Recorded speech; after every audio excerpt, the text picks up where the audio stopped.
S V ನ್ಯೂಸಿಗೆ ಸ್ವಾಗತ.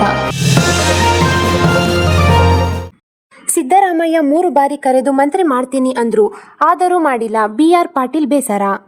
ನನ್ನ ಸಚಿವ ಸ್ಥಾನಕ್ಕೆ ಕಲಬುರಗಿ ಜಿಲ್ಲೆಯ ನಾಯಕರೇ ಅಡ್ಡಿಯಾಗಿರುವುದಾಗಿ ಸಿದ್ದರಾಮಯ್ಯ ಹೇಳಿದ್ದಾರೆ ಅಂತ ಆಳಂದ ಶಾಸಕ BR ಪಾಟೀಲ್ ಬೇಸರ ವ್ಯಕ್ತಪಡಿಸಿದ್ದಾರೆ.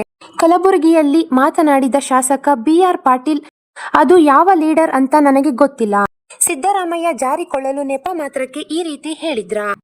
ಸತ್ಯ ಹೇಳಿದ್ರಾ? ಅದು ಸಹ ಗೊತ್ತಿಲ್ಲ ಎಂದು ತಿಳಿಸಿದರು. ನಾನು ಸುಮೋಟೋ ಮಂತ್ರಿ ಮಾಡಿ ಅಂತ ಎಲ್ಲೂ ಹೋಗಿಲ್ಲ. ಸಿದ್ದರಾಮಯ್ಯ ಅವರು ಚುನಾವಣೆ ಸಂದರ್ಭದಲ್ಲಿ ನನ್ನ ಗೆಳೆಯನನ್ನ ಆಯ್ಕೆ ಮಾಡಿ ಕಳುಹಿಸಿ ನಾನು ಸಚಿವನ್ನಾಗಿ ಮಾಡಿ ಕಳುಹಿಸುತ್ತೇನೆ ಅಂತ ಜನತೆಗೆ ಹೇಳಿದ್ದರು. 3 ಬಾರಿ ಕರೆದು ಮಂತ್ರಿ ಮಾಡುತ್ತೇನೆ ಅಂತ ಹೇಳಿದ್ರು, ಆದರೆ ಮಾಡಿಲ್ಲ ಎಂದು ಪಾಟೀಲ್ ಅಸಮಾಧಾನ ಹೊರಹಾಕಿದರು. ಸದ್ಯ 140 ಜನ ಶಾಸಕರು ಇದ್ದಾರೆ. ಅವರು ಕರೆದು ಮಾತನಾಡುವ ಸಂದರ್ಭವೇ ಇಲ್ಲ ಎಂದರು. ಇನ್ನು 2028ರ ಚುನಾವಣೆ ಸ್ಪರ್ಧೆ ವಿಚಾರದ ಬಗ್ಗೆ ಮಾತನಾಡಿದ BR ಪಾಟೀಲ್, ಕಾದು ನೋಡಿ ಎಂದಷ್ಟೇ ಪ್ರತಿಕ್ರಿಯಿಸಿದರು.